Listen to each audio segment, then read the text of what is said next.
This is Professor Gary Hunter, and this is the last of the 4Ps that we're talking about, the place P, which is really about physical distribution and how physical distribution works for marketing strategies. Hopefully you've had a chance to follow along with the rest of the series and are up to speed on product, price, and promotion, which we've already talked about in other videos. And this basically kind of completes the marketing mix, which are different ways marketers can alter or tailor their solutions specific to the target markets. So place is really the last of the P's. Okay, so place is really kind of the idea of this physical distribution. So when you think about this model, like this is what I was just kind of talking about. This is one that everybody's got, and hopefully you're waking up in a cold sweat at night and saying, wow, I can't get this off my mind. Those people were classes, so if you're not there, you want to try to pour over this and become a sin in that regard. But this is this is the outer circle. What are these two components on this side? Marketing mix on the outside plus the target market are the two major components for what? That make up a marketing program strategy. Right? This is basically your marketing strategy. So if you're trying to say what's your marketing strategy, it really is kind of what you're doing with your marketing mix to try to tailor to that target market that you chose. So this is basically where you decide I'm going to go after the target market, and this is kind of how I'm going to go after the target market. So place is kind of unique in that, so if you think really broadly about price, that's basically everything that has to do with like finance and accounting and economics. And so this is going to give you an idea of just how deep some of this stuff is. Everything's going to go into kind of pricing, pro formas, that kind of stuff. A lot of that's, price has a lot to do with those kinds of components.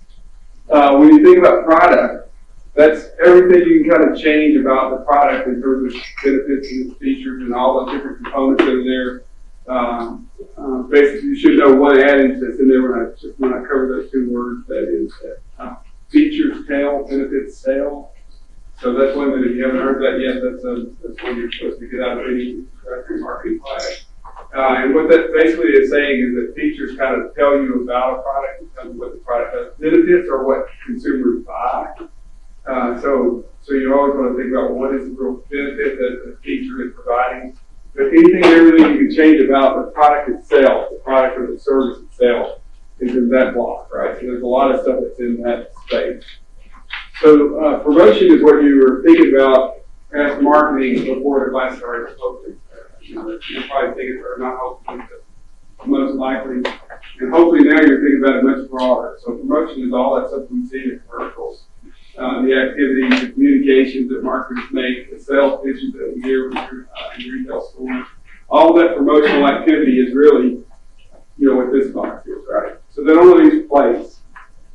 So place is kind of the last variable that we're talking about. And in places, just to give you an idea of how deep place is. Places, if you think about supply chain management, that's what that variable is trying to capture, right? That's everything that's related to supply chain management. So the idea of places is that component. So if you think that broadly about the 4 Ps, you're in a pretty good space. So this is not a pretty good place for it. When I think about place, I think about two different perspectives, right? So when I'm thinking mostly about supply chains, I'm thinking about the institutional perspective, right? You get at these channels of distribution, so that's any series of firms. So when I'm talking institutions, I'm just talking about companies to help me get this to point A to point B. And then the physical distribution perspective. So that's all the services that are kind of associated with that, from transporting, storing, handling of goods, all those different services that are involved with that physical distribution is called a functional perspective. So the functional perspective and the institutional perspective. So what are the functions and services that require the right product at the right place at the right time? That's kind of what we're trying to achieve. And what are the institutions? What are the companies that will help us to get the product there? Right, so place decisions involve these kind of things. They involve things like the availability goals and the channel objectives. What is your ideal market exposure, your total customer service level, your channel types are like direct or indirect. And those are kind of what you would think they would be. Direct is where they'll basically make direct really popular, so if you think about it that way, you're sort of thinking about it the right way. You're buying directly from the manufacturer, you're buying indirect, it's going to retail or some indirect that exist. idea of power and conflict and channel. So those are kind of the two driving thoughts of channel that you want to know this idea of power and conflict. So I talked a little about power and conflict once before, and that was the idea that I think I gave you as the example of Procter & Gamble, or Procter & Gamble known as back in the day when they had power. P&G stood for what? What are some things you might think P&G would stand for? They were powerful, they were using their power.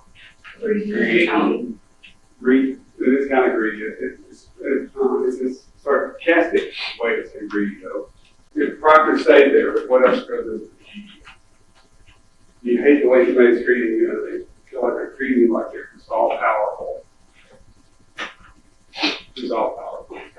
Yes. It's God. So they're called Procter and God. That's what they're called. They're new by the trade, Procter and God. They're called Procter and God because they're using all this power. If they introduced a new toothpaste, right? If they had a new toothpaste that came out, it's like a new toothpaste with wintergreen, and you already have spearmint and like 12 other flavors of toothpaste, Crest toothpaste. What P&G would say to the trade is, if you don't take this new wintergreen toothpaste, we're going to pull all of our products out of your store, which is about 15% of a grocery store. So that's a real kind of abuse of power in a sense, right? So that's kind of the way they would treat the trade. Because at that point in time, as a manufacturer, they have a lot of power. Why do they have so much power? What sets that where the manufacturer has so much power over the retailer? What are the conditions where that happens? They're the only ones? A lot of times it's like this, you're thinking about the right thing. So they're not necessarily the only ones that's close to that. Like, it's much more closer like that. Monopoly, they've got a lot of power on that side. It's not totally a monopoly, but it's much closer kind of monopoly way of thinking. So when the manufacturer is very powerful, if they use that power in the way that I'm talking about, what does that create? This slide. So that's why you want to think about power concept, right? So if you're a retailer, this would be back in the day of like when there were mom and pop grocery stores. You guys heard that term? Or mom and pop grocery stores. Family owned, multiple. They were family owned, really small, so they would buy the product, right? So they're sort of at the mercy of the manufacturers in a way, right? So the manufacturers have a lot of power over folks like that. So how do you change the mom and pop, the retailer side, and they get more powerful? Join together, join together. So on that side, so this is kind of the idea of like when people talk about fragmented markets, the mom and pop grocery stores, it's like fragmented markets, right? And then when the markets kind of consolidate, right? They consolidate because horizontal competition starts dominating. So manufacturers who are consolidating because there aren't that many Procter & Gamble, right? There's Procter & Gamble, right? A few other companies, right? So they're kind of out there competing in that space. On the grocery side, though, it's very fragmented. So who came along on the retailer side in the grocery market and consolidated all those horizontal competitors? Walmart. That's only Walmart, right? So Walmart became very powerful. So Walmart runs all those mom and pop grocery stores. Not really Procter & Gamble to do this, right? Because they were just taking it too much. So it's really their competitors who come along and like consolidate a lot of that stuff, right? So Walmart comes along, consolidates a lot of that stuff, and they become very powerful. Once Walmart becomes very powerful, what do they do with that power? What does Walmart do now with suppliers? When it's back to Procter & Gamble, so your price will be X. Your price will be X. Yeah, they cover like put the screws through and tighten it down and make the manufacturers kind of conform to a lot of the pricing guidelines and the cost guidelines. They don't like paying for a lot of extra stuff, so if your cost structure is inefficient, Walmart will push really hard against that. So a big push on the supply chain has really happened between P&G and Walmart. A lot of supply chain efficiencies over the past 25 years. I mean, their supply chain is pretty efficient now. If you're in that industry, it's pretty efficient. Got the supply chain because they partnered to work pretty much, so that works a very efficient supply chain stuff. If you're a manufacturer and Walmart is kind of creating this conflict, and you make a new, let's say it's not wintergreen toothpaste, it's like, what's the most desirable toothpaste you guys can think of? What do you think? Mint flavors. Okay, mint flavors, when there are no mint flavors. Mint flavors out there. Mint flavors you'd be dying for, right? So you come out with your P&G, you come out with the mint toothpaste, you can sell it to Walmart, or what? Go to Whole Foods. Whole Foods, or go to Target, right? So that's the way they kind of offset the balance, right? If you're Hershey chocolate and you come up with a new chocolate bar, you know, a lot of times you're going to try to use what influence you have to try to sell or help their competitors, right? So that's a lot of kind of the way the power and conflict works in channels. So you can kind of see that it's more like, you can think about this as more like pendulum. So if you're ever kind of in the power position, what's the note to sell? Be nice. Be nice because the pendulum is going to swing again some other day, right? So that's sort of the idea of how power conflict works, right? So planning is in a lot of these. You're often trying to talk about your ideal level of market exposure. Okay, so what's the availability objective for Coca-Cola? I talked about this more on the promotion. Okay, so that's an arm's length in every beverage occasion, right? So that's kind of where they want to be. So that's a very ambitious sort of place objective. So you see, this is kind of what they're trying to do. They're saying that would be what's ideal for us. So these other ideas are kind of ideas that you get at that are related to like place things. So if you go to more of a graphical view of that, you can have different market exposure strategies. So those are things where you're trying to be intensive, right? This might be you're selling something that's a metropolitan area product in this side, right? So you think like all the major cities in the U.S. and you're basically going to try to go to all those urban areas and sell your product. That's an intensive strategy. You can do one where you're more selective. You pick some of these different cities out at different places, and that's kind of a selective idea. And that's where you do some of those. Or you just go exclusive and you just say, okay, this is going to be a West Coast one. It's going to be Southwest, Southeast, Midwest, Northeast city that are going to be on the places. So that's kind of more of a definitional slide, so you kind of see what are these objectives that you might have. So you're often trying to look at this. So these service levels, how does this work? So it's not always this way, right? How does service typically work? You offer service. How does that affect you as a provider? Is it free? Service free is really free, right? Sometimes you have to provide the service to get the sale, right? So sometimes it's part of what's called the core requirements, sometimes it's part of what is an augmented product, right? So it's something that's above and beyond what the expectations are. So you have to kind of look at what are some of the objectives that you have to accomplish. So if I said waiting time, spatial convenience, product variety, post-purchase sales support are like 4 attributes that are important in the space that I'm operating in. What can you do to those attributes to make a conflict study out of it? See, you guys are reading on this, right? How would you convert that to a conjoint analysis and try to say, I want to do a study to test these 4 things? You set up different levels, so there's something right, so you have like 3 or 4 levels of each one of those, right? You take them and have 3 different levels of waiting times. We're just at waiting time, spatial convenience, product variety, post-purchase sales, support. So let's stick with restaurants. We talk a lot about restaurants, right? Okay, so post-sales service support. That's a big word for what we might call it, right? But once you got your food, you got something on there. So that's what we'll refer to as that. So what are some reasonable waiting times? What kind of restaurant are we talking about? Who wants to work with one of these Main Street restaurants? Of your restaurant. So it'd be like a 0 wait time, or like a Zoe or Chipotle or someplace like that, where you walk up to the counter, place your order, and process stuff like this. Okay, good. So the type of restaurant that we're going to have is going to have some effect on that. So what's the one downstairs? Tupelo Honey. Okay, so Tupelo Honey. How many of you guys have been here? Everybody's in there somewhere. So Tupelo Honey. So we're going to do Tupelo Honey. That's really nearby. Am I saying it correctly? Yeah. Good news. Okay, so Tupelo Honey has got different waiting times. What are some of the waiting time options that would be reasonable for them in a study versus their competition? What would we expect?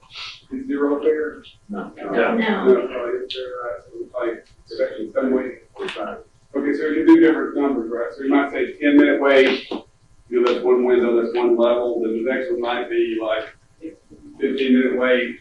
What are some longer times? An hour. Yeah. Anybody waited an hour for people on? Oh, yeah. Sorry, you got, is that good? You can go to the bar. Or you go to the bar. Oh, Okay, so that's really what you do, is you set up those three or four different levels that you think are kind of the levels that represent choices that are out there, right? Then you, so the question I was just asking you guys, what was that, what would you call that if I set it up formally? like a survey. That's like focus group, right? So just kind of facilitate the conversation. I'm assuming you're part of my customer base and just gonna ask you questions, try to get involved. What's a reasonable amount of waiting time? Nobody said 2 hours, right? So they're a good way out there. So I kind of get an idea of what my range would be. Nobody's expecting me right away, so I don't have to have that set. So let's be on waiting time. What about spatial convenience? It's right downstairs. It's pretty convenient. So this is where I'm going to try to get at, location. So I'm going to try to get more at, does it need to be on your way out the building? That's about as spatially convenient as we can get. What are some other options that might, just an example, we weren't all like MBA students. Well, it's thinking.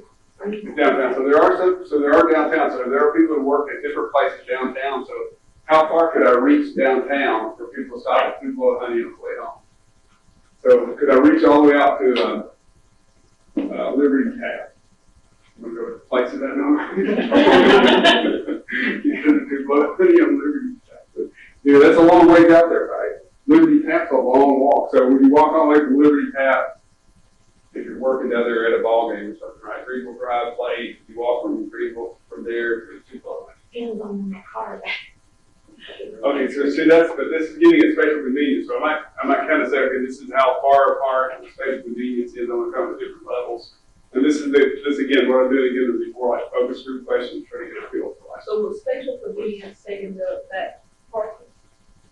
It could, yeah. So parking could be something. So it could be other things. So this is part. We're getting more into kind of the art side of what I said about conjoint analysis.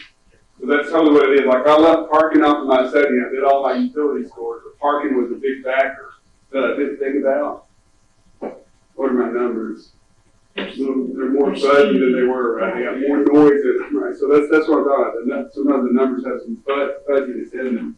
And the fuzziness is created by, all these other opposites in this important attributes. So parking might be one of those things, right? So we'll probably care about parking. Okay, so product variety. So if I'm Tupelo Honey, I've got some different product variety things to think about, right? So what are some of the products? What do they have? Some products that I can buy. Kind of food. This is mostly. Like me, it's like really fast cuisine. I change Just it. out to the. Yeah. So, It's seasonal. so give me some entrees. Chicken and waffles. Chicken and waffles. Biscuits. That's new stuff. Yeah. I have really good ones. Did you? What's some more new stuff? Pimento and cheese. Oh, that sounds so Good good. cheese. Yeah, that's okay. Really good. So what are other product varieties? Well, they have a ton of different beers. Okay, so beer. So you can see how you can isolate any of these components. It might be that I'm more into the entrees, so I'm trying to study entrees. Or it might be that I'm more into the drinks, so what kind of drinks I want to study. The drinks have to go with the food. So, the microbrews stuff. So they have all kinds of Local microbrews. local brews and stuff. So. And then some go-tos. So that's what you're getting at when you're getting product variety. You're talking about all you're trying to capture. That certain variety in your control, right? And then post-purchase sales, which is kind of a general kind of statement. What kind of service do you expect after your food has come to the table, right? Like good service, right? So that's totally, and you can vary the level of that, right? Maybe the waiter doesn't come back for, every 5 minutes, maybe the waiter comes back every 30 minutes, right? You run out of your. So these are the things that you're varying in your content. So you see that, and you can kind of see how if I did that if I did that test, I surveyed everybody on that thing, and I gave you these different attributes, and choosing between them, are we all gonna kind of go on the same route? No, so there's gonna be differences, there's gonna be portions, so that's what I'm gonna try to do on the second part. I'm gonna do all this study. I'm gonna try to estimate your equation, like the equation that fits your value system, right? And then I'm gonna try to find other people who have a similar value system and group those together so that I have my segments. And then what I do after I have my segments together. What's the next thing? Choose what's the target. That's okay. That's what we're trying to say. Which of these segments are on the target? So make a decision about what's going on the target. Once I've got those targets kind of chosen, then what am I going to try to do? Or tighten my marketing mix. So position would be part of that going into that, right? So I'm going to try to tighten my marketing position statement, what it is I want to do. So that's totally, you guys are there. Hopefully you feel like you understand marketing, and it's really a lot easier than the first night. But you basically just kind of went through how you would apply the slide to do a content statement. So that's awesome.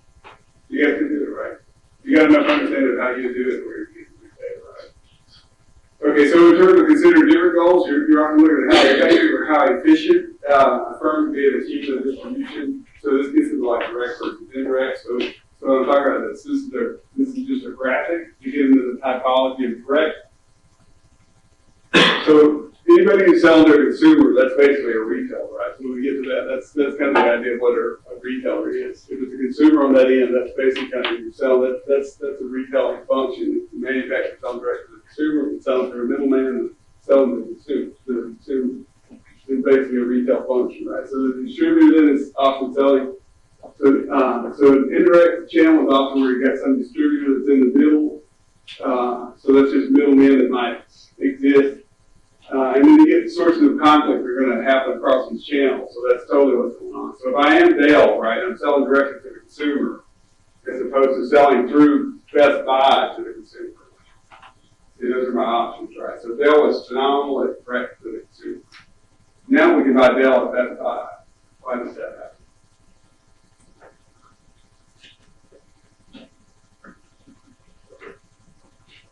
Keep some market presence. I mean, because every other brand is selling at Best Buy, now they were just about. Yeah, so does Best Buy offer some value to Dell that's selling direct? Okay, so they're actually reaching customers through that retail outlet. So retailers, the reason these middlemen exist is they offer some value. If they don't offer any value, then the middleman kind of puts it right.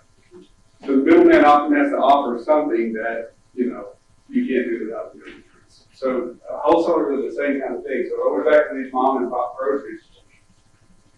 A lot of times what wholesalers would do is they would allow the mom and pop grocery stores to buy things at the same discounted level. You basically can sell at a discount based on like you buy a full truckload, so your pricing can be different for a full truckload versus a half truckload of product, right? So a mom and pop store doesn't sell enough product to buy like a full truckload, but a wholesaler who's serving like multiple mom and pop stores can buy like a full truckload.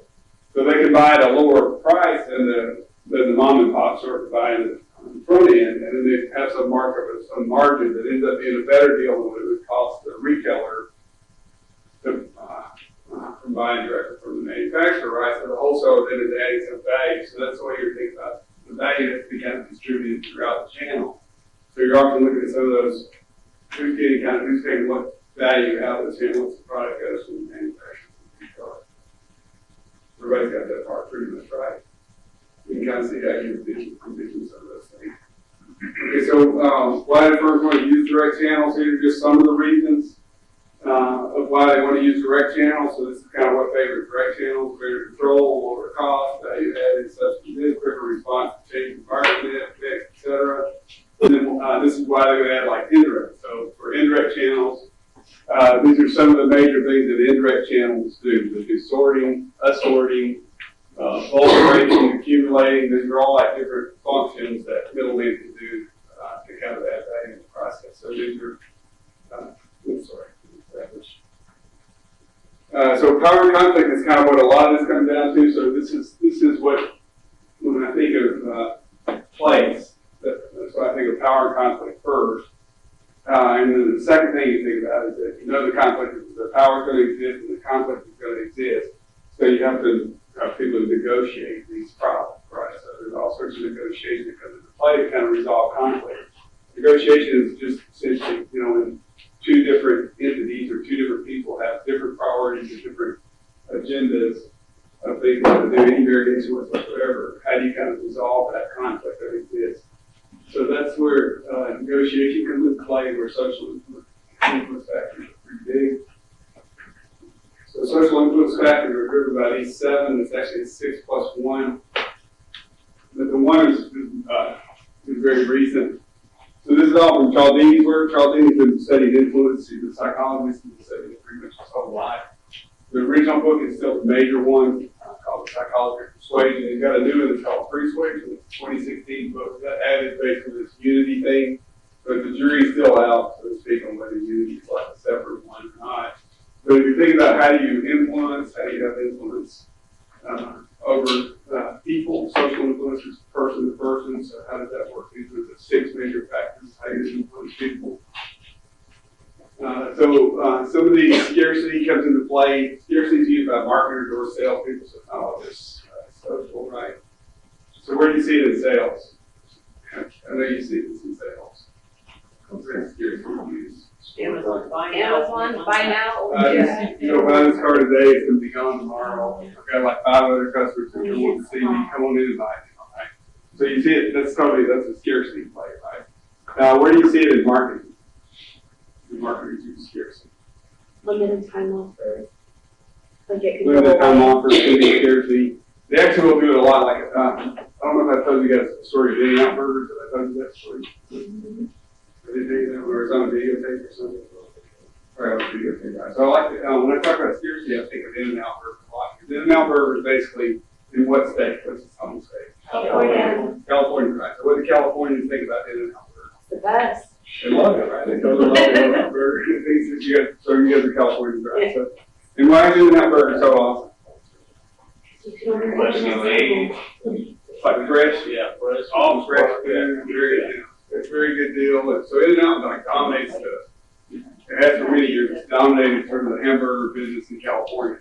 So they decided to move out of California. They put one store in Scottsdale, Arizona, right? Only one. Okay, so there are a lot of Californians who moved to Arizona, right? So there's quite a few Californians. And word gets out about how awesome In-N-Out Burger is in Arizona. So what happens when you've only got one In-N-Out Burger in Scottsdale? It's massive lines, right? It's basically in a mall parking lot. You know, the mall parking lot ended up having the pylons throughout most of the parking area. They had to hire like off-duty police officers to direct traffic. This is scarcity, right? This is probably scarcity of place. So why does scarcity work for the marketer? They're not serving all the demand they have. Why is it, how is it working for them? It generates a lot of awareness, right? This is brand equity, right? So this is totally the idea. You're generating a lot of awareness because if you're at the mall to shop somewhere else and you see this crazy line with all these off-duty police officers directing traffic, you know it's one of two things. They all put up another shop right beside it. This is the Southern brand. And it created the same effect. Anyone want to guess what the other brand was? It wasn't Chick-fil-A, but it could be Chick-fil-A. That's a good guess. Not as healthy as the other thing. Carl Jr. It was Krispy Kreme.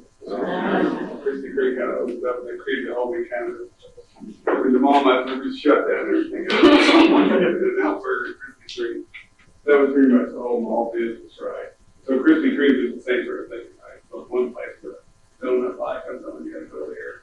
So that's kind of scarcity. That's how scarcity works. Okay, so this, I won't go through all of these. Like, consensus is kind of big because consensus is big in social media. That's sort of like social, it's also called like social proofing, but that's where we look at what other people are buying or we look at what other people like and we like what they like. We take like what their recommendations are because there are more people who bought this on Amazon. That's all about like social proof. And so consensus is really huge. You can kind of guess on what authority and similarity are, but reciprocity is like a big one. Reciprocity is used a lot. So reciprocity is used a lot by marketers, a lot by salespeople, because there's this normal reciprocity basically drives the way a lot of us behave. And that's basically this idea that if I do something for you, you feel like you need to do something for me. We can't really avoid it. It's just sort of the way we require it. Right? So reciprocity kind of works on that idea. So the norms of reciprocity are that if I give you something, then you want to give me something back, or vice versa. If you give me something, then I want to give you something. That's totally the idea. So where do we see that in marketing? It's actually part of one of the models we talked about. It's free samples, right? So the free samples are really the, quote, not so free samples, right? They're not really marketers aren't really trying to give things away and you never give anything back.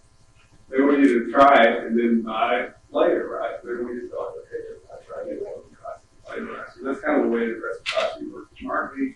So sales will do the same thing. So they're good to know in the sense of, understanding like how do you use social influence to affect different outcomes. As we're creating marketing strategies, it's important for us to think about our marketing mix and how that relates to our product. Part of creating the marketing mix is determining what place we should put our product in. As we're thinking about place, we also need to think about how our target market is influenced. One way to think about this are the social influence factors found in Fab Slide 47. It's very important for us to think about how our target market will be influenced. The 7 social influence factors give us a framework to view and think about how our target market is influenced. These social influence factors are reciprocity, scarcity, authority, consistency, similarity, consensus, and unity. The first social influence factor I'd like to discuss is reciprocity. This is giving back to somebody that gave you something. This can be a behavior, a gift, or service. But what's important to understand is that the consumer in the target market feels that they need to give back based on something that was given to them. And the key to using this in our marketing mix is giving the consumer in our target market a personalized and unexpected offering. The next social influence factor is scarcity. Scarcity is the desire to have things that are rare. This is important because we all know we all want something just a little more when we know it's really hard to get. The key to using scarcity is pointing out what is unique about your product and what the consumer is missing out on by not having it. The next social influence factor is authority. This is our desire to follow the expert. We're influenced by wanting to be in the crowd following the more credible and knowledgeable expert on the topic or subject. The key to using authority is establishing credibility within your target market and making sure we promote our product and our offering in the most credible way possible. Consistency is the desire to be consistent with what we have already said and done. This really highlights past actions, beliefs, and choices of the target market.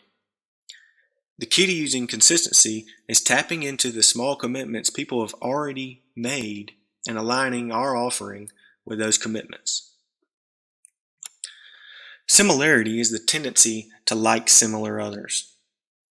We all know this is important. We all see this every day in our social lives where we tend to want to be around and watch and hang around people that are similar to us. This is important as we think about where we place our product in the market. The key to using the similarity factor is connecting the consumer's similarities to your brand and your offering. Consensus is the desire to follow the lead of similar others. The key to using consensus is pointing out what other people are doing with your offering and explaining it to similar consumers. Unity is the last social influence factor, and this is about the more we perceive people are a part of us, the more likely we are to be influenced by them. This is important because we create a unity with our offering.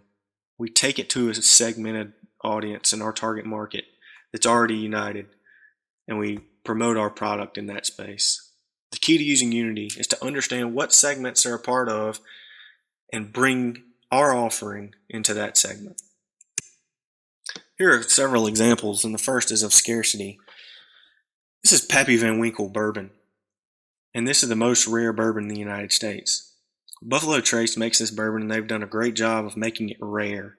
They've made it very scarce and hard to find, which combined with the quality makes the target market want this bourbon even more. It creates a journey to find it and a better feeling of satisfaction when you do find it and buy it. For consistency, a great example of this is when Budweiser, a couple of summers ago, changed their name from Budweiser on the can to America. They knew that people were committed to America, committed to patriotism. And they played on this and brought this to the patriotic community, and were able to play on the small commitments that the consumers made with their beer so people would buy America's beer. An example of unity is when Bud Light every football season creates cans celebrating each NFL team. They bring Bud Light to the fans of each team, creating unity within fandom and Bud Light. Hope you've enjoyed it. I hope you've learned a lot. So this slide is getting into how do you manage conflict in channels, and just kind of pointing out some of the bullet point ideas, and then basically just kind of bringing things back together, how you kind of integrate the institutional and the functional perspective. So that goes back to the division and specialization of labor, what that is what you think about. So that's Adam Smith, 1776. It's been around a long time. So that's about as far back as the course goes. So this is getting into that, how do you get into some of those different issues. And then what are some of the constraints related to this, right? In terms of supplier vendor relationships, you should think about it for the power. That's basically kind of the objective of what you're trying to do is slice. So the slice area will really focus on making the product available in the right quantities, the right locations, the right time. Hi, my name is Caroline Gillespie, and today we will be talking about Fab number 46, considering collaborators, and managing relationships with vertical collaborators. When looking at the strategic marketing planning process, Fab number 46 specifically zones in on the place aspect of the marketing mix. The basic objective of place is making goods and services available in the right quantities, the right locations, and at the right time. A channel of distribution is chosen for moving products or services out into the world. There are 4 different types of channels that a supplier can use. The first is going through a distributor, which connects to a retailer, like Ace Hardware. The second is going through a broker who then serves the retailer.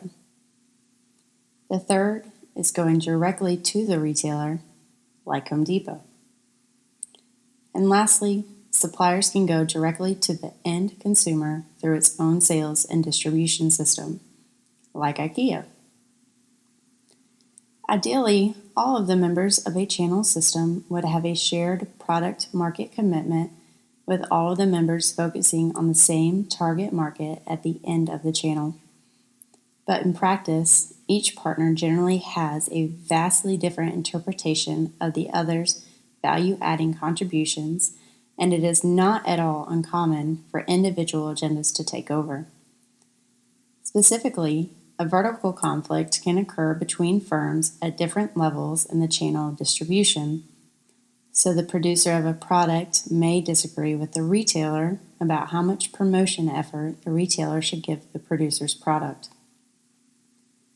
A channel specialist can be used to bring the buyers and sellers together, but this requires considerable hand-holding, persuasion, and development of incentives with each channel member.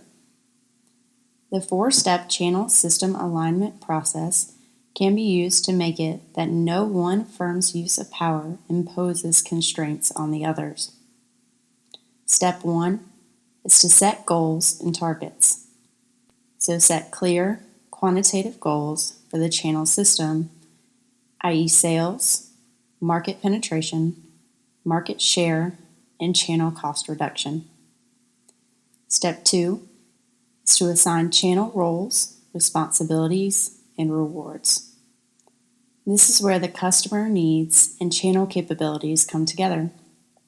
In this step, we must also assess the power positions of the various members in the channel system. Step 3 is to measure and monitor performance. All critical customer needs and channel information should be collected and shared with all channel partners. Lastly, step 4 is to update and invest in appropriate channel capabilities. The members of the channel network must sit down every year and share the analysis about where the channel system stands with respect to addressing target customers' wants and needs. I hope you have enjoyed this presentation of Fab number 46, and hopefully you have a better understanding of considering collaborators. All the best with your efforts to master marketing and sales. I'm Gary Hunter, and I hope you have a great day.